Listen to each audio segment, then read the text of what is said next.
యోసేపు తన తండ్రి మీద వాలి అతని ముఖం ముద్దు పెట్టుకొని కన్నీళ్లు విడిచాడు.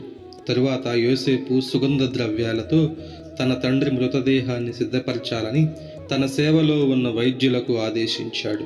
ఆ వైద్యులు ఇజ్రాయేలు మృతదేహాన్ని అలా చేశారు. ఆ పని పూర్తి చేయడానికి 40 రోజులు పట్టింది. సుగంధ ద్రవ్యాలతో ఒక మృతదేహాన్ని స్థిరపరచడంలో అంతకాలం పడుతుంది.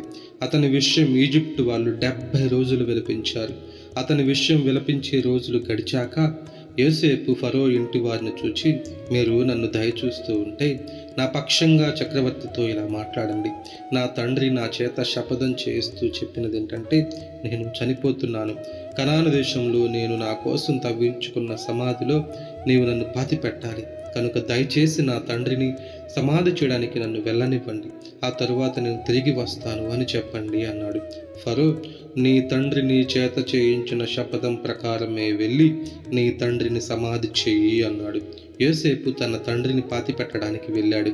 అతడే కాదు, ఫరో పరివారమంతా, ఫరో ఇంటి పెద్దలంతా, ఈజిప్టు నాయకులంతా, యోసేపు ఇంటి వారంతా, తన అన్నదమ్ములు, తన తండ్రి ఇంటి వారంతా అతనితో పాటు వెళ్ళారు. అయితే తమ చిన్నవాళ్లను, మందలను, పశువులను మాత్రమే గోషేను ప్రదేశంలో విడిచిపెట్టారు.